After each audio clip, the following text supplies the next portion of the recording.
We're very pleased tonight to have with us Amy Bortner. Hey, you gave it a try. Excuse me, Mike. We're really pleased tonight to be able to present Amy Bortner Gialuco from the New Hope Metaphysical Society. She is the director there and has a long history and reputation as a channeler, as a teacher, etc. She'll be speaking tonight about channeling and about the links that she perceives among mediums, channelers, psychics, UFO abductees, and folks like that. What's the connection is literally the subject that she wants to discuss. So thanks a lot, and here's Amy.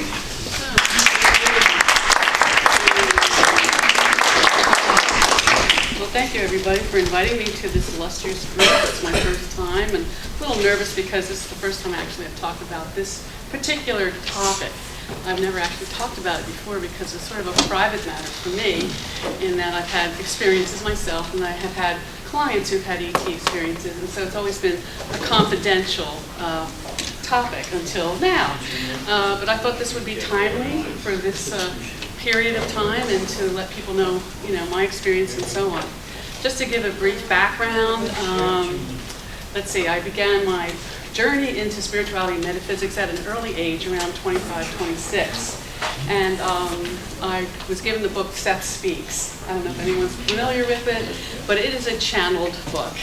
And it's very seminal. A lot of people were very influenced by it and have gone on in their own way. Like Alan Cohen, of all people, he read the Seth books first, and a lot of channelers had read the Seth books, and that's what got them started.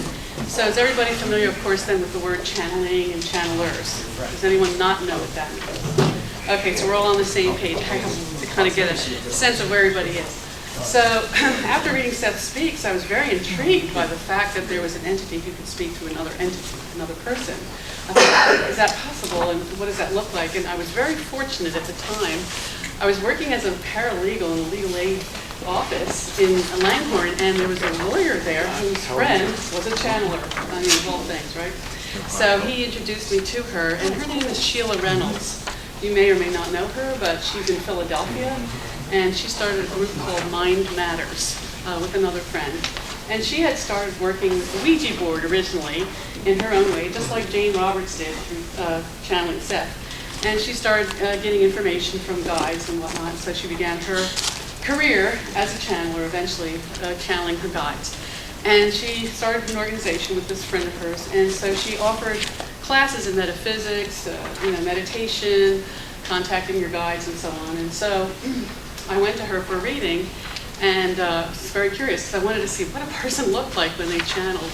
And so she went into what you call a trance, into a deep, like a hypnotic state. And the entity who spoke through her was named Gay Bonner at the time. And Gay Bonner was a 17th century Scottish woman. And she spoke with a perfect brogue. I mean, that was what's so fascinating, was when Sheila went into trance, her whole personality changed, her demeanor changed, and her accent changed. And she began to tell me things about myself, which were pretty amazing.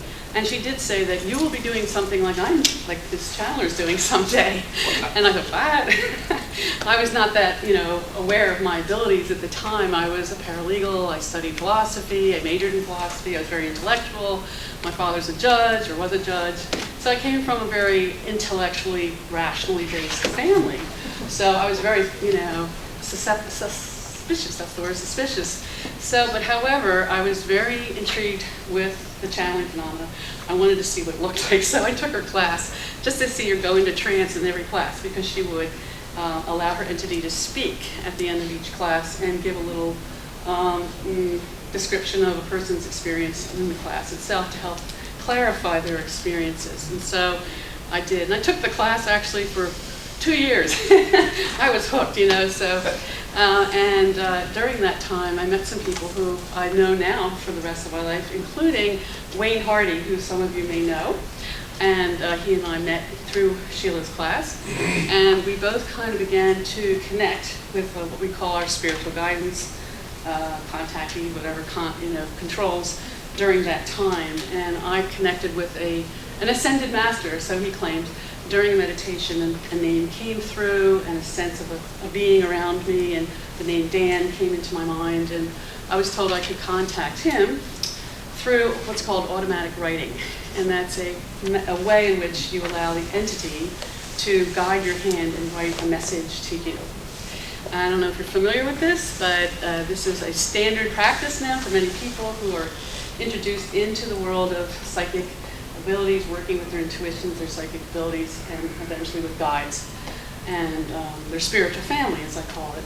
So, not knowing anything about that at all, I just said, well, let me give it a shot. I have nothing to lose. So they said to do it at night before you go to bed because your mind is more relaxed and you're more open to suggestion. And they said just listen for a ringing in the ear.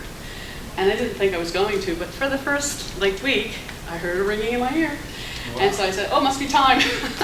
So I would sit down and with the pencil and wait, okay, what am I going to write? Oh, and then a thought came to mind. Hello, this is Daniel. So I wrote it down. Oh, that's great. And so the first couple nights, it was just one sentence. It wasn't much, but because I was scared, I didn't know what I was getting into. And so, but after a few nights, I got more bold, and I allowed myself to hear more as I'm hearing, how we hear intuitively. And then Daniel would write some more and more and more and more. And so it became paragraphs, and then pages and pages of information. And I was getting very intrigued by all of this. And I went to class and said, I think I'm really in touch with a being that's not really me. And so we just, continued in this fashion. My teacher encouraged me and said, yeah, it's one of your spiritual guides, I'm sure. And so that allowed me to embark on the journey of discovery of what I would now call my spiritual friends and family, which we all have, apparently, in that if you begin to study classic metaphysics, or I'll call it metaphysics, you learn that we are spirits in the flesh, that we are having a human experience, but that we come from spiritual realms and we go back to spiritual realms, and that we don't come here alone, that we're kind of here with a package of soulmates, soul families, guides, guardian angels, spiritual masters, and the like. So we may not know this, which I certainly didn't at the time, but we may discover this. And many people are discovering this as part of their spiritual path. They contact a guide, they connect with an angel, they connect to perhaps a loved one who's deceased. And that's very often the case that, as I've understood, that deceased loved ones can choose to become a guide or a guardian for a family member after they've passed. That's part of their karma, payback, whatever you want to call it, their love for that person. So given that information, I said, all right, let's see what I can explore here in terms of what I can contact. So Daniel worked with me for 5 or 6 years or so. And then I moved to Philadelphia, and that brought on a whole other level of journey and exploration with consciousness. And after that, I began to be able to connect with a series of guides and other beings from other levels. Very naturally, it wasn't like, oh God, what's happening? It's a very smooth transition. It usually happened during a meditation. And so, for example, I was meditating one night about who am I? It was a psychological practice that I picked up from a teacher. And you just spontaneously write down your first thoughts about who you are. I'm a teacher and this and that. And I did it several times, and it was very nice and not really revealing anything. So I said, I'll give it one more shot. And so the third time I did it, I guess I went into a trance or an altered state because, again, it was like automatic writing. Something was writing through my hand, and it was another being. And it said, my name is Escortia Shamalia, and I'm a seraphic angel, and I'm here to tell you that I'm your teacher, and that you're going to, start sending messages of love. And I'm like, what? And I'm writing this, and what is this going on? And I'm writing and writing and writing because I'm allowing myself to write. And she wrote a page or so, and basically was giving me the outline for my future. She was kind of saying, I'm really your true control, let's say. I'm truly partly your oversoul, and that you're connected to the angelic realm. And Daniel was like a medium guide. He was sort of a transitional guide, and now you're going to connect with me because I'm of a higher vibration, and so on and so forth. And this was rather amazing to me, and I didn't know what to expect, but John was there, my husband. He was my client first, and then my student, and then my boyfriend, and now my husband. He saw it all, and so he was there. I don't know if you were there that night. I meditated and did the automatic writing, but afterwards, she wanted to come through me eventually, as Daniel did also. After a year of, say, what do you call it, automatic writing, Daniel came through in voice channeling mode one night.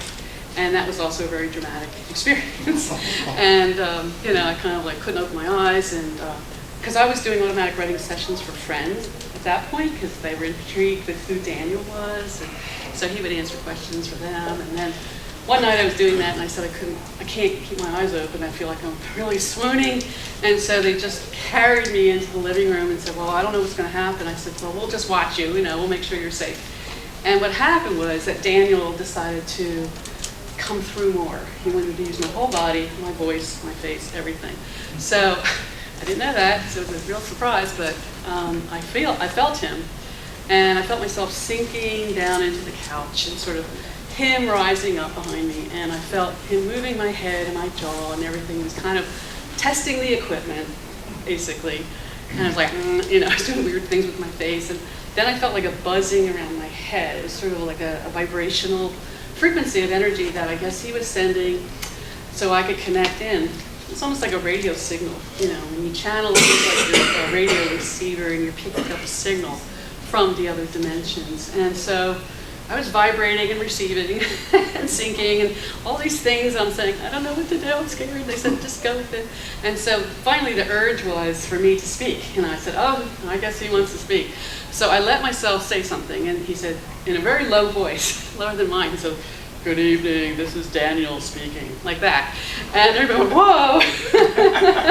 And then he just started talking in that low voice about Zen Buddhism, for whatever reason. He talked about the Eightfold Path and I don't know, different things about Zen Buddhism, which I don't really know anything about.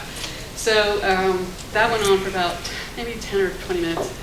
And then he said, the channeler is tiring, I have to leave. So the same thing happened. He kind of whirled himself out of me, and I felt myself rising up kind of in the couch, and him sinking, and then eventually I was able to open my eyes. And my friend went, wow, that was Daniel. And I said, yeah, I could feel it. So at that point I said, well, this is interesting, let's see where this goes. So over time after that, I attempted to do these vocal sessions with my friends at first. And then eventually I sat with groups, and eventually in Philadelphia, I began to give public lectures to many people with Daniel talking. And then a Scordia came through, and that was even a bigger thing, because she was from the angelic realm, and she said that the angels are here along with, you know, ascended masters and ET intelligences and all kinds of levels of being to help the planet, you know, ascend, to help the planet carry out its great plan of awakening. And I wasn't even aware of that, you know, the great plan of awakening. I mean, I know I was awakened, but I didn't know the whole planet was supposed to awaken. So she said, yes, indeed, and it's part of like the timeline, the cosmic timeline. It's not just the planet, it's the solar system, it's the galaxy, it's the universe is actually doing an upgrade. So this is what it looks like, you know, on planet Earth, that we're moving, the experiment is, and it's an experiment, is that while we're still in three-dimensional bodies, we'll be moving into the fourth and then ultimately the fifth density frequency. And so that's interesting. So she said, we're going to help, you know, the planet ascend into this fifth dimensional frequency ultimately. Will take time. There'll be a lot of upheaval, and we're here to help people handle, you know, the tumult and the process that everyone must go through to handle the upgrade.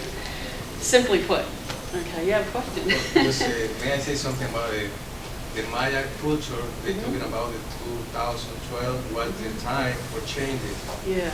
It's the Yes. time. Exactly. And so there's many predictions about this time that have come together. At 2012 rather, was a very propitious time on many different calendars and many different timelines to indicate the end of the age, say, of Pisces, as we know it in Western terms, and the beginning of the age of Aquarius and the age of awakening, and the great 2,000 years of peace, apparently that's going to happen at some point in the future on the planet Earth. So with that overview, then as Gordon said, and I'm here to channel through you messages of love and support and guidance and inspiration for people who are going to start to feel real funny, you know. And so this was like, how many years ago? 1987. So she was ahead of her time because it was almost 30 years ago.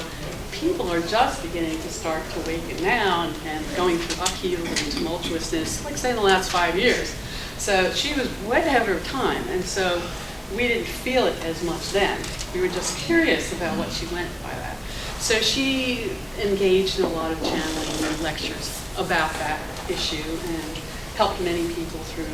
Eventually I gave readings and private sessions with people, with guides, with Daniel, with Discordia, and a whole slew of other personalities that I was open to channel as well. So eventually I began to channel from 1990 to 93, 1960s personalities who had died, mostly rock stars, rock and roll stars. So I channeled John Lennon, I channeled Jimi Hendrix, I channeled Jim Morrison, more recently I channeled Michael Jackson, and so actually those channelings are here tonight in case you're interested. They were very interesting explorations of these beings who said that, you know, we're not really dead. We haven't really left. You know, we're here in spiritual form. We're guides and masters. We're observing the earth plane. We will be helping certain people. And it's kind of true. There's been several people who've come out and written books about John Lennon, who is their guide, you know, and I've seen these books around. Yeah, go ahead. Amy, you said there's upheavals. Is that personal upheavals or earthly? Everything. Personal, physical, social, political, everything you can think of is in upheaval. And as you can see, you know, with this particular, what do you call it, candidacy for the presidency, that was kind of strange and tumultuous, and it's an upheaval for a lot of people who didn't expect Trump to win, and it's an upheaval, you know, for a lot of reasons. So this is typical of what's supposed to be going on, because it's allowing us to question our institutions. It's allowing us to take a second look at the validity of the institutions as they stand now. Now, she claims, and so did Daniel, that all of these institutions, the political, the governmental, the educational, the religious, any of the authorities that we look at for guidance, are not going to be able to do that as well. They're going to be falling apart. They're going to have internal struggles, corruption, you know, disassemblage and reassemblage. So what's going to happen is we're going to start to look to ourselves and to each other as community to help support each other in these times, because we can't rely on the old institutions to give us, you know, the answers that we've had in the past. It doesn't work anymore. It doesn't even apply anymore. I mean, that was really profound when she said that, and that was years ago, and I kind of kept it to myself because I didn't see it then as much as I see it now. And so it's important for us to know that this is the plan, is that for things are to fall apart, things are supposed to fall apart, so that new things will come up from it. Like from the rubble will spring, you know, the new plants. And what she said is that all of these groups that are forming, especially through Meetup, the meditation groups, the UFO groups, the spiritual support groups, are laying the foundation for a new order of being, a new order of social order, actually. So that the more we connect in this way, the more we're actually solidifying a new order for the new millennium. So it's really important to support each other, you know, in these meetings and these groups and everything like that. So she said that years ago, and so again, I say it's much more relevant now. What she said then, that I see from what she said. So that's just a kind of an overview of, you know, me and my endeavors to be the messenger for Daniel, for Discordia, for Landau, for the rock stars, for all these beings who came through to me to kind of just educate and inspire people to know about who they truly are as, again, spirits, spiritual beings having a human experience. That this is truly just one dimension of many multi-dimensions that exist, in the physical as well as non-physical universes is so complex and so vast that it's very difficult to really understand, but that you can take a beginning step by just understanding the vastness of your own being and the vastness of your own support group. Your guides, your guardian angel, your soul family, your soulmates, all of that is in the mix. And some of you may have had some experiences with reincarnation, memories. Some have had experience with, oh, my soulmate, I met my soulmate. And others have had experiences with other dimensional creatures and encounters and so on and so forth. This is all an indication now that we're all beginning to remember who we are, one way or another, in faulting steps or big steps or little steps.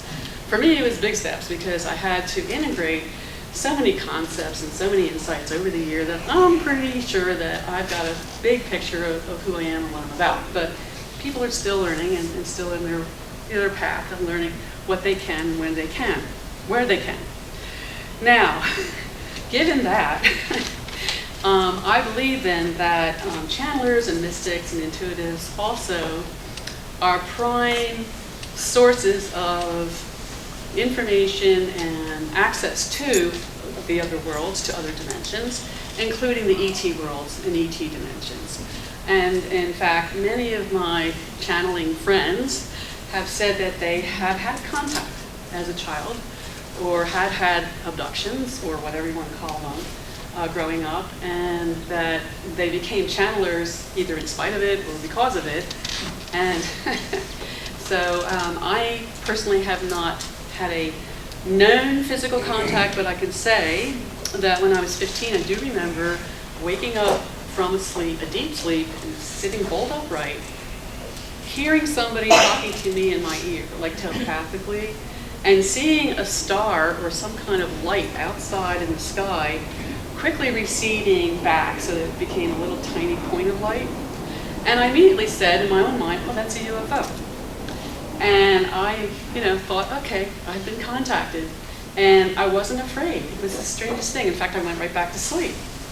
And I kind of forgot about that experience until in my 40s, because I had a series of dreams that indicated that I may have been either trying to avoid abduction or whatever. Like I had a dream that I was a little child in my parents' house, and there was a spaceship above trying to send a beam down into my parents' room, and I was avoiding the beam in the dream.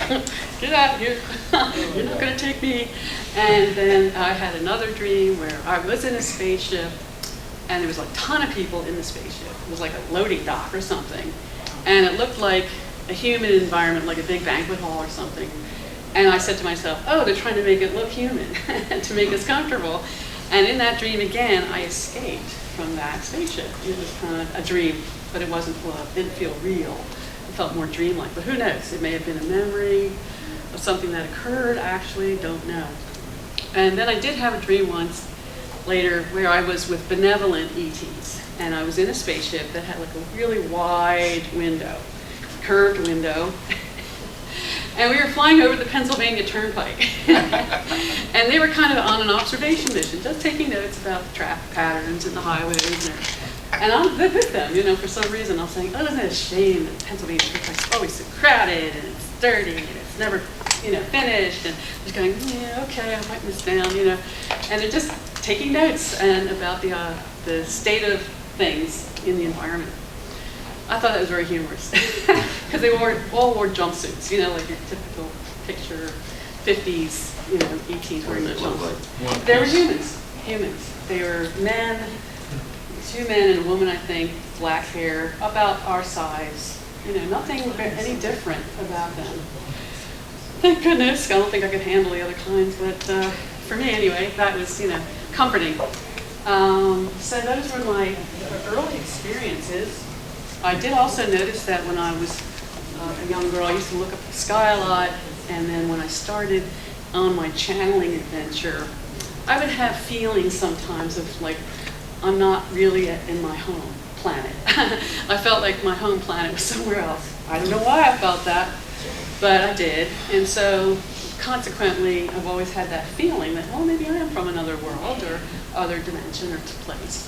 And this is even before I channeled Scordy. This was when I channeled Daniel, but it was right before I channeled Scordy and all the other beings. So I wasn't even aware, of that possibility that could be true. Okay, let me see. Any questions so far about what I've been saying? Any comments? Yeah. What I'm hearing is that we really need to open ourselves beyond the personality that we've known ourselves to be. Otherwise, you won't have those type of experiences. You have to be open. That's true. You do have to be open. And as a channel, I probably was open enough to be able to receive, that energy. And so, yes, it does require an open mind, an open heart, and an ego that's willing to subsume its desire to always be safe, to always make us safe and secure.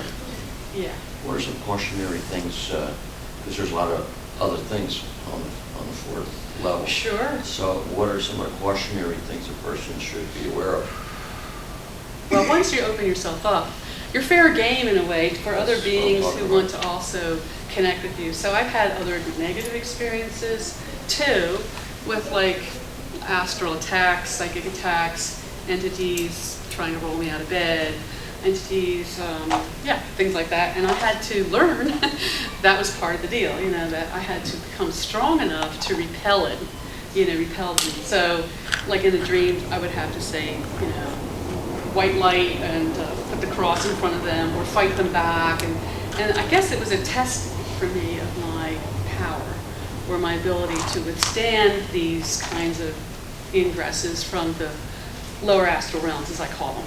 And it was in one particular apartment where all this happened too. So it was really weird. Every night I'd have some kind of encounter, and so I got used to it. And so either what doesn't kill you makes you strong. So I got really strong, and eventually, hopefully, I can handle any kind of astral attack now.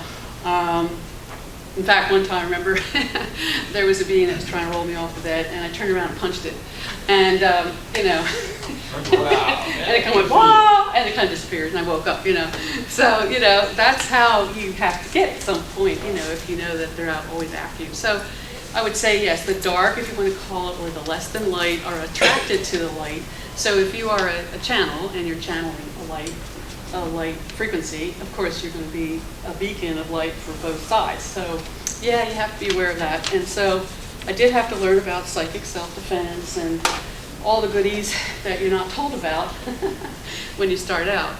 So yeah, question? I was just wondering, from your point of view, what is the fourth and what would be the fourth and fifth dimensions for you? Not sure, really. I've had other people describe them, and I have an article that was written in one of my newsletters that I wrote called Across the Universe, where a guy talks about walking into the fourth dimension. And he was actually my teacher. His name was Arne Spector, and he worked with ETs actually, and he had a friend named Megan who would channel ETs in the park for him, and they were very benevolent ETs. They were ones that were in ships that were like cleaning the atmosphere and clearing the water and monitoring the nuclear power plants and monitoring the nuclear arsenals. And so there's a whole, I'm sure, band of them that are always here to just make sure that we don't kill ourselves completely. And so that was the level that he was working with. And he felt that one day he and Megan felt that they had actually inadvertently walked into the fourth dimension. He said he felt lighter, it was cooler, the colors were brighter, and he just knew somehow he was in the fourth dimension. Fifth dimension is supposed to be the dimension of unconditional love. And so at that point, and the Scordy had said that we have to be conditioned and properly reconfigured to appreciate that dimension, because in that one, the heart is the predominant focus. And so the heart chakra has to become the predominant chakra of your energy system. Yeah. Isn't it interesting that the Fifth Dimension music group had the song Age of Aquarius? Yeah. Exactly. That was pretty prophetic. Exactly. So what is the main chakra right now that we're in? Well, we have all 7 or 8 chakras working in tandem with each other, maybe up to 12. Some people believe there's 12 chakras. But as Scordy said, the heart chakra will become like the larger chakra and will be more integrated with the other chakras with love. So that when we, for example, feel emotion, the emotion will always be combined with compassion. or forgiveness. So it's not always about ego or lust, or or if we feel lust, it'll also be combined with love. So it'll be more integrated feeling states. Yes. It's like about something like we need to start to eat meat, to eat more vegetable and fruit, to start to feeding animals. That's part of the process of feeling more compassion, I would say, yes. And on the planet, you become more compassionate and aware of your forms of consciousness, and are they necessary to kill, to eat, or can you evolve into just vegetarianism, where some people just breathe air? And and I found that I needed solar energy. I needed the sunlight very much more than food at some point, though I still eat food. But after channeling, for example, I felt depleted, and what would energize me was the sunlight. And I'd have to sit for hours, and I would absorb the sunlight and feel more and more better. So that's an involvement there too. Strengthening. Yes. I was curious about the sorry, different. continue. Were you pointing to someone else? Sorry. Go ahead. Just the different categories, because you have the one that's an angel, and then Daniel, it said, was a master, an ascended master. Like, what are the different categories, and what about the animal spirit guides? Like, Sure. many cultures that believe that animals are a representation of animals. They're the spirit guides. Do you have like animals that come through the channel, or? Wow, okay. So I was classically trained, let's say, in the understanding that on the human level we have a family of guides, and so we have our personal guide, our highest guide, our spirit guide, and then we have a guide team. And within that guide team, there are some that stay with us all our lives, and then some that leave, depending on the choices we make in our life. And we call in new guides. We also have a guardian angel. And everyone's assigned a guardian angel. That's absolutely true. And, I know my guardian angel's name, and I've known other people's guardian angels' names. There was a time when I was tuned into that for a while. And then I know we have a soul family that we've reincarnated with over many lifetime experiences. And so they often come in with us in each lifetime, and as a brother or friend or an ally or something. And we know these people because we feel like, oh, I've known you all my life, or I'm very comfortable with you. I don't know why, but I feel so comfortable with you. Usually these people are part of your soul family. One more thing. Then we have the Ascended Masters, and they are the beings who've mastered the earth plane and the reincarnational cycle. Apparently, you don't have to reincarnate if you believe in such a thing. Every time you die, you can move on to other trainings and also other worlds. And eventually, if you feel complete, you no longer have to reincarnate at all to the human plane, the earth plane experience. And so many of these beings are called master teachers because they've mastered all the lessons that they wanted to learn or required to learn perhaps on the earth plane, like dimensions, and so, earth-like planets rather. And so they in turn join various organizations to become of service to other souls who are taking on earth plane experiences. So they're called the Ascended Masters. And so like Jesus, Sananda, Jesus is an Ascended Master. Buddha is an Ascended Master. Some of the great religious teachers were Ascended Masters, returning in physical form to teach. And so there was the group called the Great White Brotherhood, and it has nothing to do with color, but it means the white light. But that's one of the big ones that a lot of the Ascended Masters belong to and are referred to from other books like the Theosophical Society, and Alice Bailey refers to the Great White Brotherhood. Yes? Just to be on what Sorry, you were talking about. I'll get right to you. In the Native American culture, just like in Shinto religion in Japan, there's somewhat of an ancestor worship, quote unquote. It's actually to maintain connection to those individuals' afterlife. Yes. But more importantly, the vision quest that Native American youth go through prepares them for that connectedness, where they develop in a totem, meaning a guide through an animal or creature that they come encounter with. Yeah. And that helps them get into that mentality where, yes, I can keep connected with Grandpa that way. Yeah, yes, there's many in the culture Sometimes through the totem. Yes, the totem, yeah. I didn't learn in that way myself, Yeah. of course, but I am aware of that tradition, and those are the traditional ways to connect with your family and your ancestry especially. Yes, okay, let me get back to you. Are you able to channel on demand? I used to be. I don't do that now, but I can. They're always there. They're always present in my field, and I can contact them.